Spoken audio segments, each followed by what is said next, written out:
Hi, everyone. Welcome to episode 3 of Connecting Women in Insurance with me, your host, Julie. If you haven't already, please go back and watch episode 1 and 2.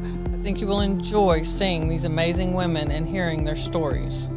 Today's episode is with Ms. Angelyn Zeringue, president of SouthGroup Insurance. So grab a cup of coffee or a glass of tea and sit back and enjoy listening to the story of her journey.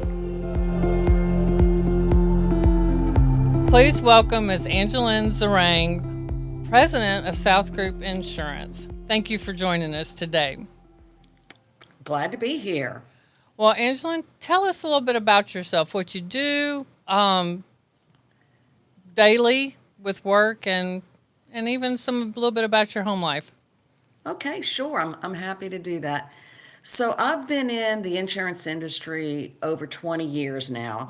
Still can't believe that it's been that long, and it's been just fabulous for me. I was born a while back, and I am the eldest. I never say oldest, but I'm the eldest of 10 children. We had Wow. 5 boys and 5 girls in our family. Bless your And mother's so, heart. I know.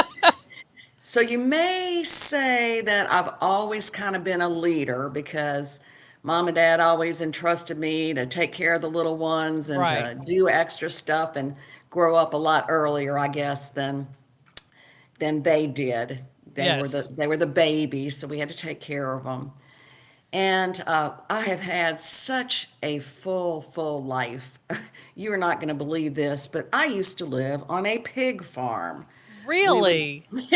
we would get up at 4:30 in the morning, and we would have to feed the pigs, all the pigs. There were over 2,000 pigs on Wow. the property, and we get them all fed. We grain fed them. We didn't Right. feed them slop or anything like that, but we Right.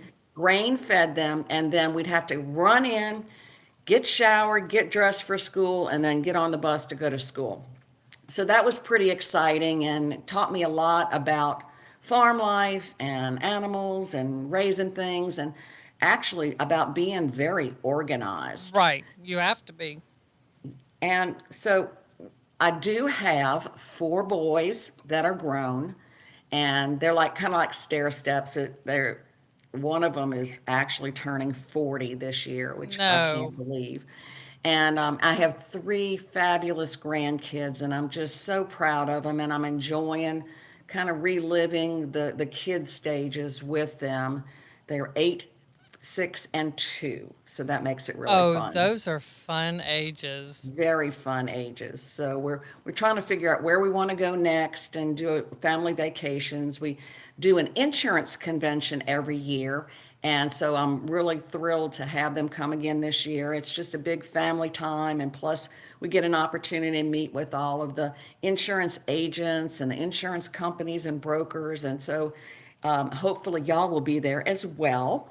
And Yes, it's in Sandestin in June, so put that on your calendar. I definitely will. That sounds wonderful. How blessed are you to have such a great family? Oh, it's just wonderful. And you, And I guess in my growing up, I worked with an oil company for over a decade before coming into the insurance industry, and it was really a great environment for me to learn a lot about becoming more efficient. And I know it's hard saying working at a corporation and efficiency, that generally doesn't go together because there's so much red tape and too many layers of bosses. And so it actually helped me learn. I studied a lot about this guy named Deming who came up with this process called continuous improvement. huh? And the way it works is you look at anything that you do Mm-hmm. and you analyze it and try to figure out a way to make it better, more efficient, faster, more profitable. Right. And then you make a change and you review and you see, hey, how did that go? Did that work? Did that not work? Should I tweak something else? And then make an improvement and keep going. So you just keep refining and refining processes until you come up with something that's so much better than you started with. And the reason I say that is because when I went into the insurance industry, I was able to use that mentality to make everything I touched better. So Right. I went in, and the first thing I did in the agency was I automated it. They were still using paper files. So I was able to improve that process, get everything digital, get everything better, get better systems, and get everybody trained better. And we just, from that day, for the last 20 years, every single day, I try to make something better. Right. So it makes it a lot more fun, actually. So now that I'm an entrepreneur instead of just somebody at a big corporation, Right. I'm a big fish in a little pond instead of a little fish in a big pond. Right. So I thoroughly enjoy that. I love, what do I do at work? I do everything. I am the chief cook and bottle washer. I do everything from painting to taking out the trash to fixing the broken toilet Right. to selling $1 million insurance policy. And I work on life and health and personal lines and commercial lines and marketing, internet marketing. I love everything I touch. I love going to work every day. It is so fulfilling to me. But when I first went in, because I left from this big organization, this big oil company, Right. going into a little community small agency that had 4 people in it.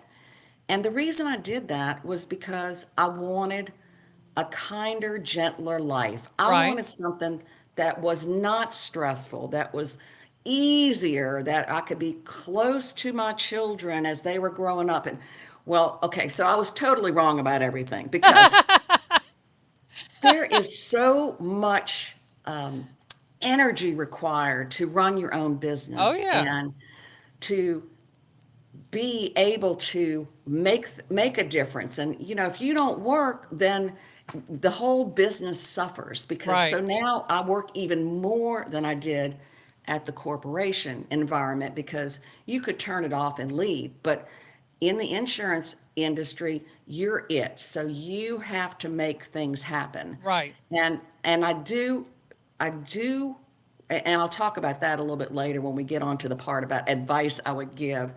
But it is something that is very, very fulfilling.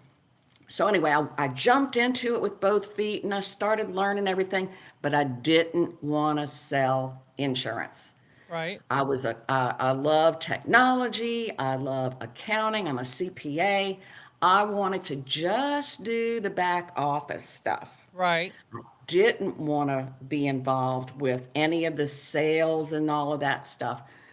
But then I saw how insurance is such an integral part of so many people's lives Hmm. and how it really helps people Oh yeah. if they have a good agent that will help them understand the coverages. So it's kind of like an education thing. So you get the opportunity to be a teacher Right. and an efficiency guru and just a good person, because the reality is we make our business out of getting people to like us. They need to trust us, and Hmm. we need to give them good advice. We need to be there for them no matter what happens, especially in the bad times. So, as I was learning all of this and changing my mind about being involved with the actual day to day sales activity, we had, I was 5 years into working with the insurance agency, and we had the most devastating time of my life and my whole community's life with a terrible hurricane called Hurricane Katrina Mm. back in 2005. Hmm. And when I tell you it was life changing, I mean, you one morning you are sitting high and everything's going good, and the next morning you have nothing, Right. absolutely nothing. And it wasn't just a couple of people that were destroyed and devastated. It was everyone that I knew, every single customer in our agency, 8,000 customers were impacted by this. We turned in 8,000 Mm. claims. And this is when you really understand the importance of insurance, because we are there when people have lost everything and they're able to rebuild their lives because you helped them have the proper coverages and work well with their adjusters. So thank God for the adjusters, because they came through. One thing that was kind of funny, we started driving around just looking at the devastation. I mean, my own house had 16 feet of water in it, so there was a flood issue, there was wind issues, we had fires. I mean, everything. Everybody lost their cars. Everything was just gone. So we started driving around trying to make a list of who to turn in claims for.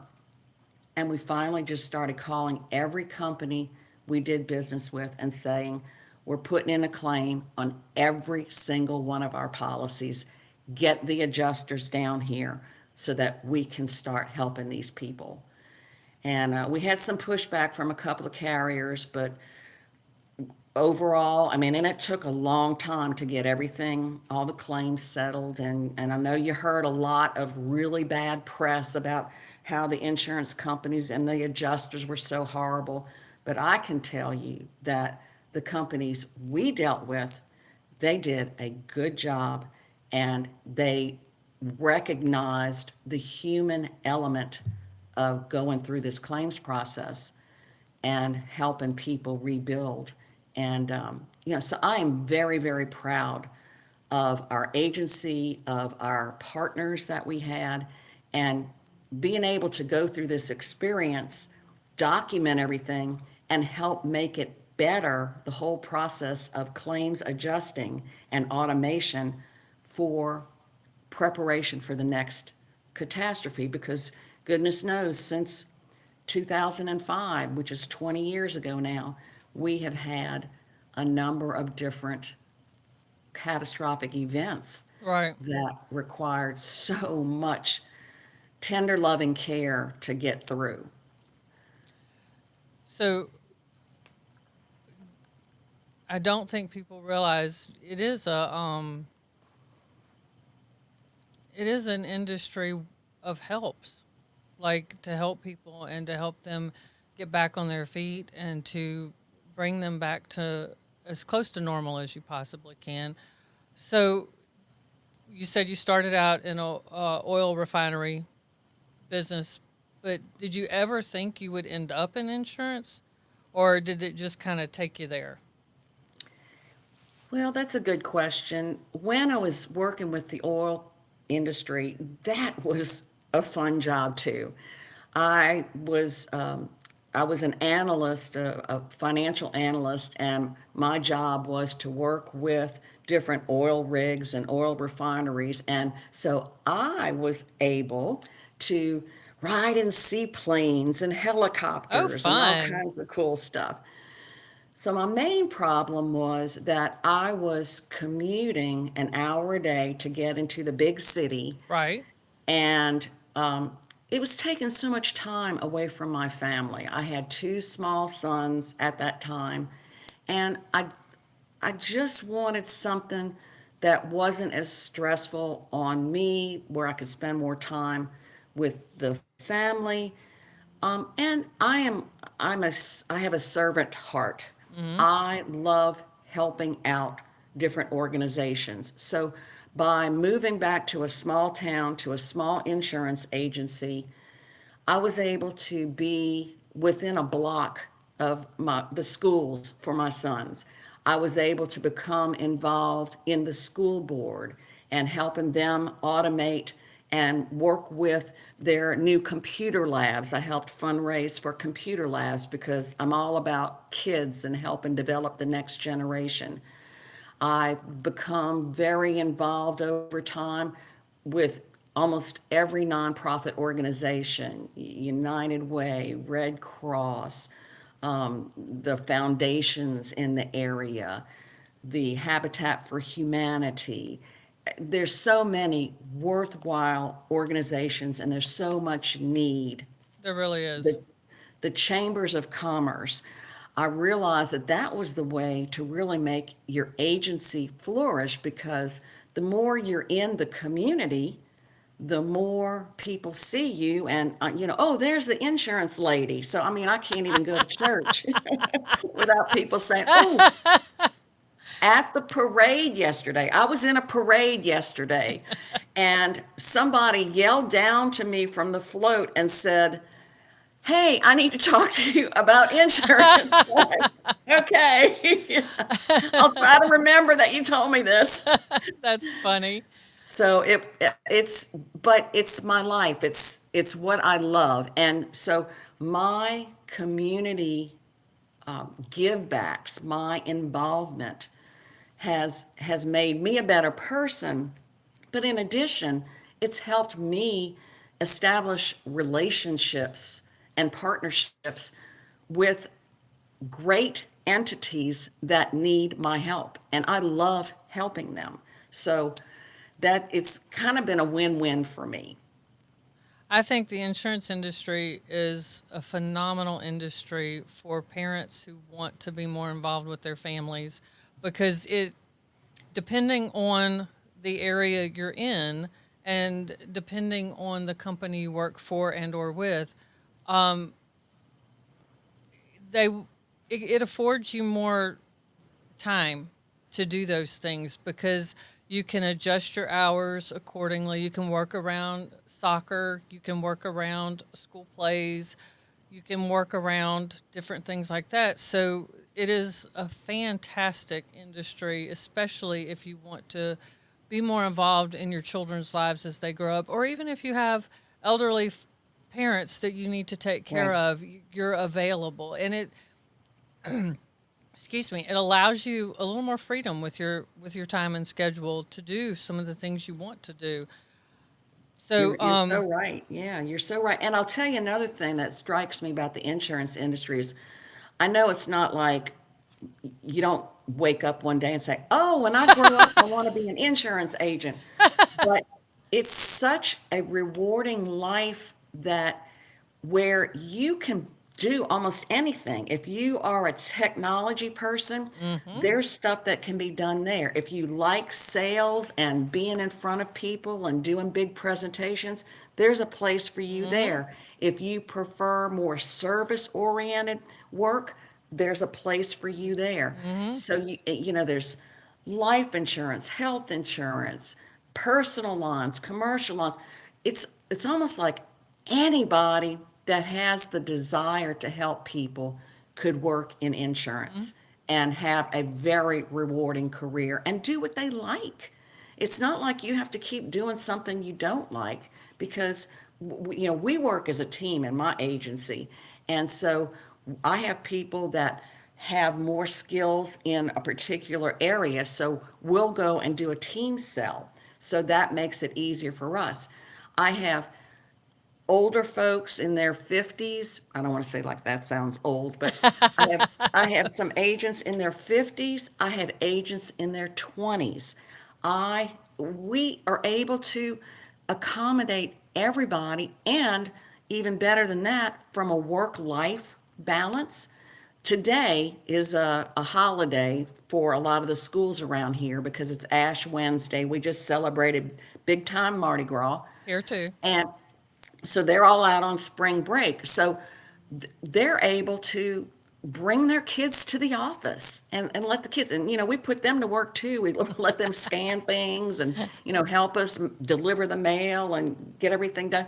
But we have an environment that is family friendly too, and you can't do that in a big corporation. You cannot. So that's another advantage of being able, whether you're male or female. I mean, there's something for everybody in insurance. There really is. So let me ask you something.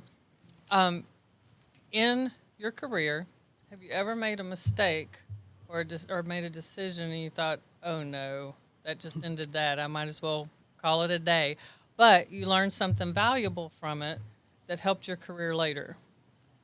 Okay, That's a good one. So a couple of things come to mind on that. The first major mistake I made was being too, what's the word, too controlling over my technology when I first came into the insurance industry.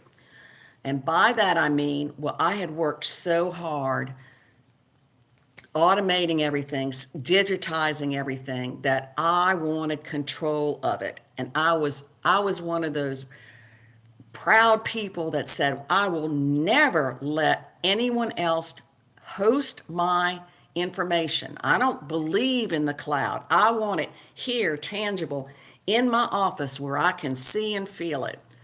Well, then, when your office gets destroyed, you realize, I probably should have migrated my information to an online server so that I can operate my agency from the moon if I need to. And so that has been, I will tell you, because I was way wrong on that, way wrong. And let's see.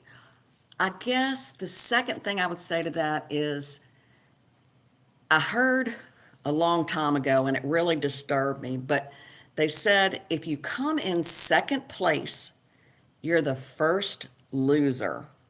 And I was like, wow, that's so harsh.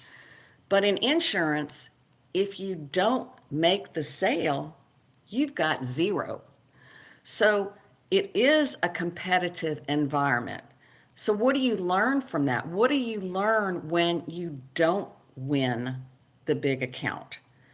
And so we spend a lot of time as a team looking at when we haven't won and what does that mean and what can we do differently next time.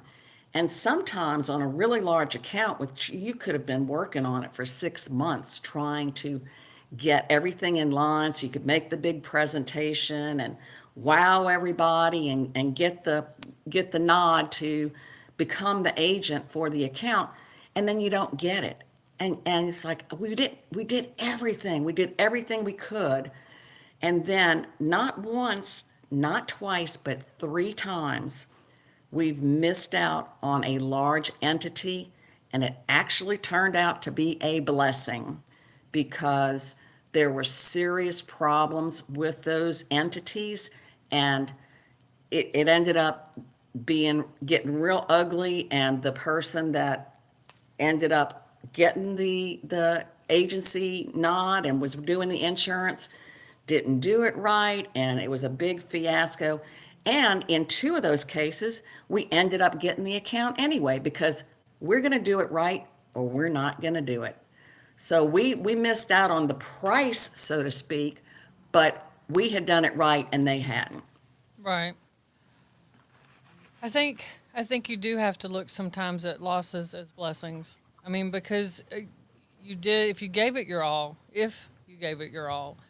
and you know that you did it everything you could do, well, I don't think you necessarily lose, so to speak. I get what you're saying, but I think if you learned something in that, you still came out a winner to some degree. Like you may not have gotten the count, but I'm sure you all have takeaways whenever you have those meetings and you learn how to tweak things and better do it so that the next presentation is even better. So while you may not have gotten it right away, or there's some you may just never get, but you learned something from it. So you still, in a sense, won because it bettered your team and it helped you grow as a team. Right. But I do like that because people don't. I think you get so caught up in trying to win the prize, whatever that may be, or that you don't realize or you can't see the problems. Like you can't see the potholes because it's dark in the road, so you hit them with your car and blow your tire out. But Right. I think that's a good. I like that. I think that's a good thing for people to think about when they go into something like that. Yeah. So who is or was the most influential person in your life and or career, and why? Give me an Good one. I, I would say I'd have to give the credit to my mom and dad. Um, I mean, I know they were crazy having 10 kids, but besides that, my mom was such a gentle, giving soul, and she stood by my father um, through thick or thin and handled all of his office work. I mean, so she never stopped working. In addition to raising the 10 kids, she was also working with my dad in various businesses. And my dad was so amazing. He was a brilliant man that did so many different things. He was an extreme entrepreneur. So I learned so much from him on researching and getting better all the time. And he, I do probably suffer more from his problem, which was being a workaholic, because if you ask me what my favorite hobby is, I'd probably say it's working because I love doing things and making things better and staying busy.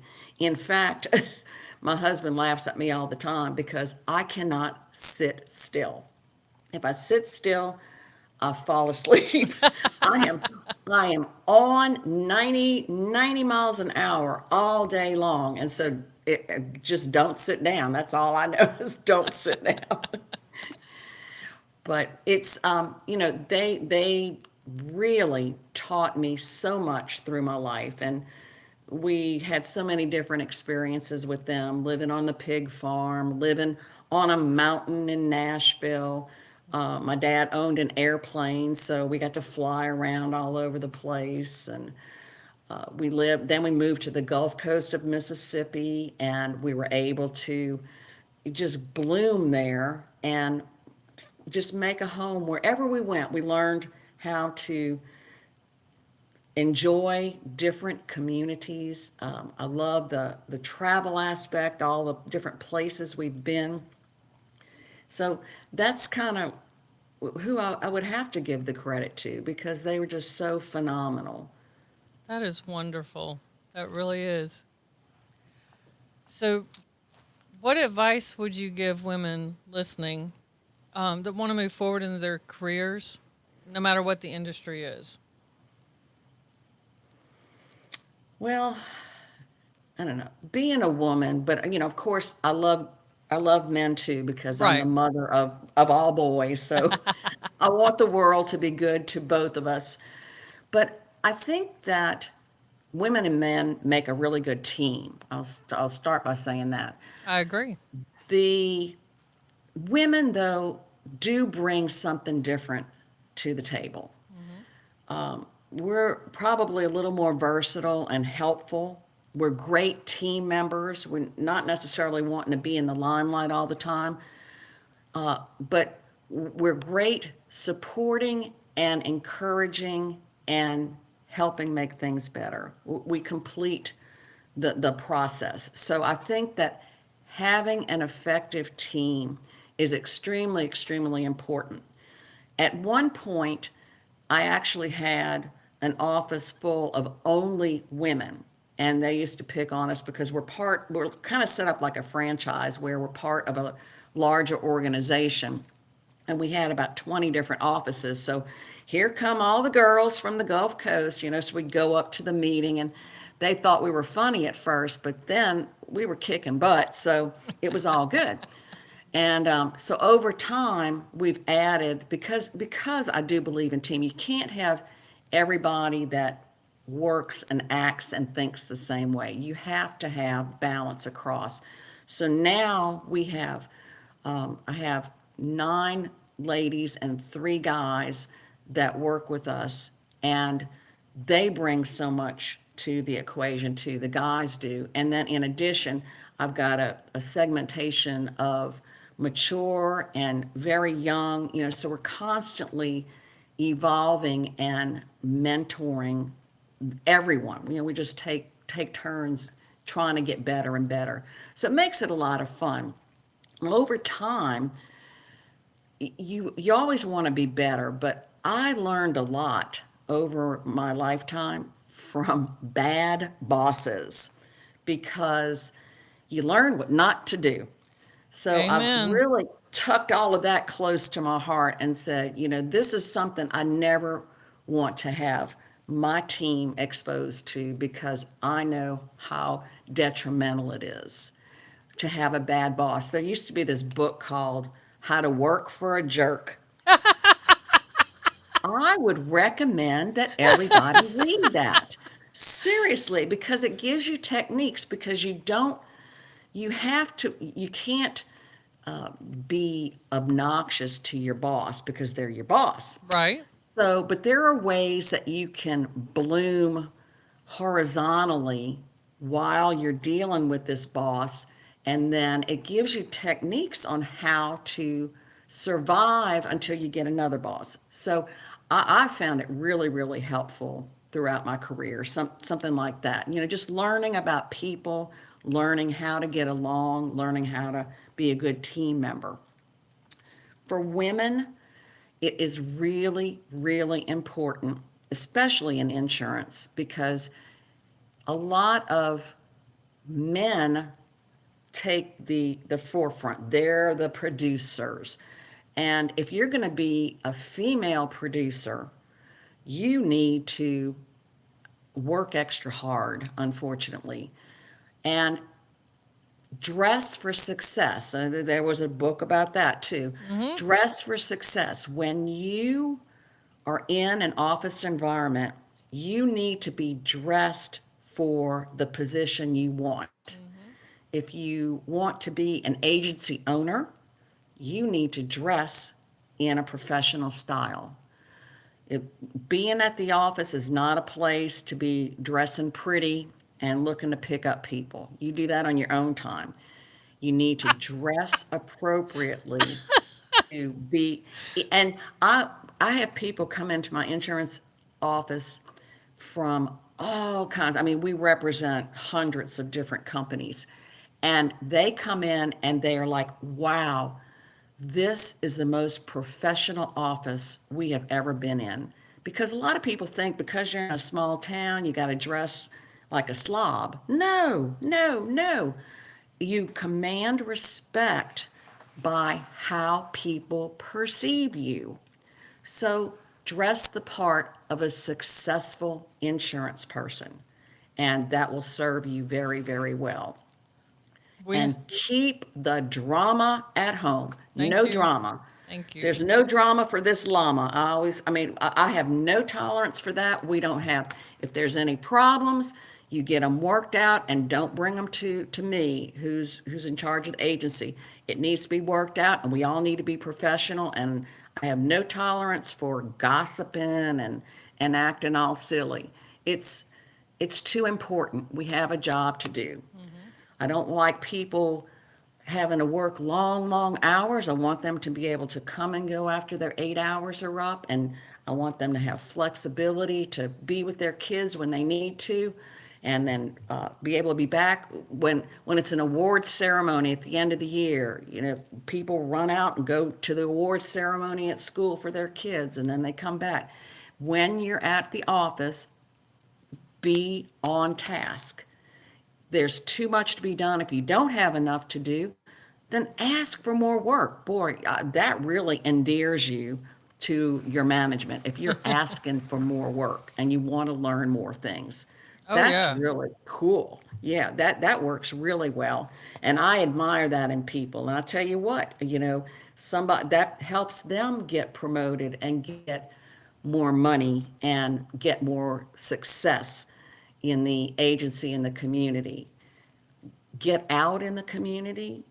Don't be a wallflower. Even if you're somebody that's in service in an agency, you need to be involved. You need to be promoting your agency outside of the office environment.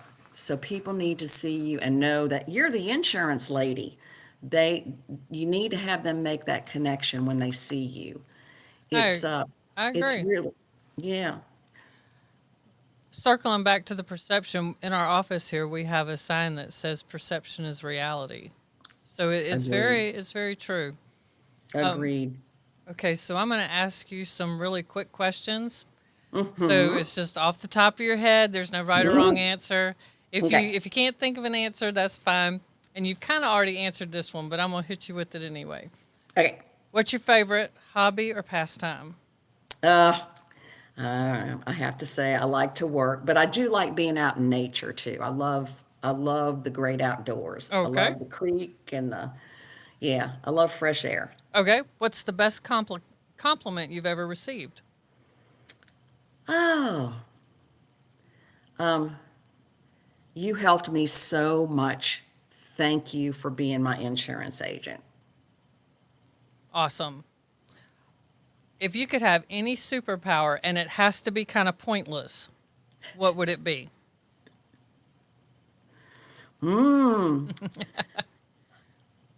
I want to be able to fly. I love it. Okay.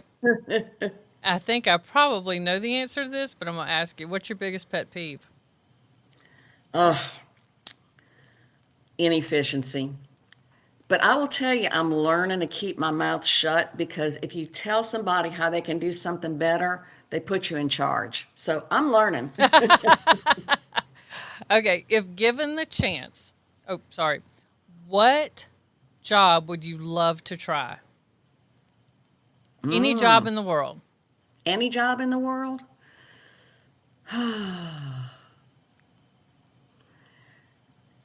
I think I would want to be a school teacher, but I don't know. Those poor souls. God bless them all. You know, just being around a whole group of kids kind of makes me nervous. Okay, what job would you definitely not want to do?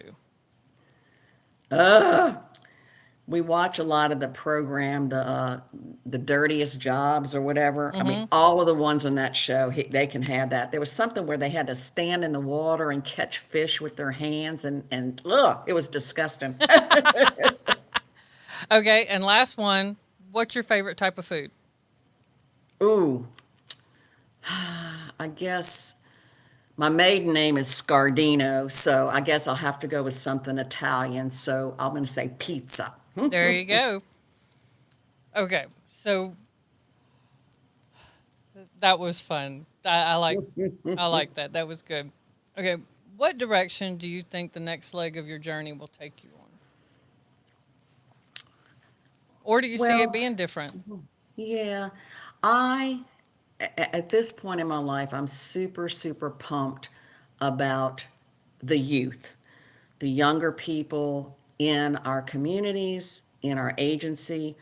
I want to be able to help mentor them and help develop them. And they will never have the experiences I had growing up, being part of a big family and working on a pig farm and living all many different places. But it helped me become more well rounded. So, what can I impart to this younger group to help them be as successful as they can be?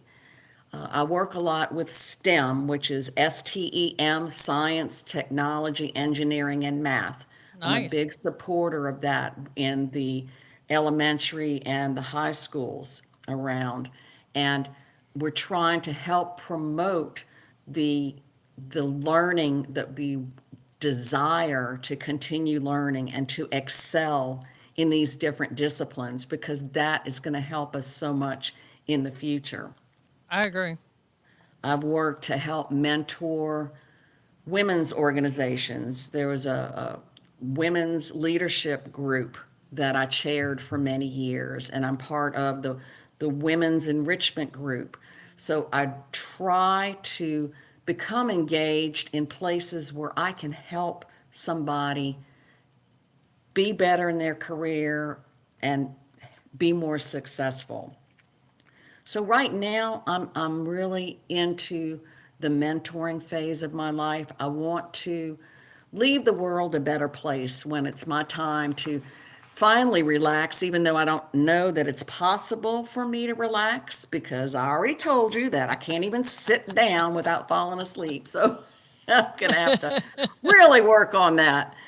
So I was laughing. I said, well, and my husband keeps saying, well, when are you going to retire? When are you going to retire? I was like, well, I don't know if I can. I said, but maybe what we can do is in a few years, I'll start taking off 1 day a week. And then the next year, 2 days a week. And then the next year, and kind of ease into it. And he's doubtful that I'm ever going to get there. But I love what I do. And so even on the weekends, I'm always got a computer handy and I'm like checking on things and answering clients and helping them and doing quotes and sending out, trying to get sales. And, it's me. Right. And so I guess that's just the way it is. Well, you're very blessed to love what you do because not everybody does. True. Well, Angelyn, I want to say thank you so much for taking the time out of your very busy schedule to join us today on Connecting Women in Insurance. I want you to let people know where they can reach you, your agency, and we will also put it down in the chat for people to see and to be able to contact you. Okay, So, super. what's your website? My website is www.southgroupgulfcoast.com. And they can reach me at, we'll use the shorter name, azarang@southgroup.net. Got it. And we will have those both down in the chat in the comment area. Great. I do Great, appreciate great. it. And as we go, do you have any last thing you would like to say to anyone or? No, just insurance is a great career path, and I do encourage people to take a look at it. And it's not as glamorous as some jobs appear to be, but it's very, very rewarding. I agree. Thank you so much. I hope you enjoyed today's episode with Angelyn. If you will, please like and subscribe below so that you don't miss any future episodes. Thank you, and I will see you next time.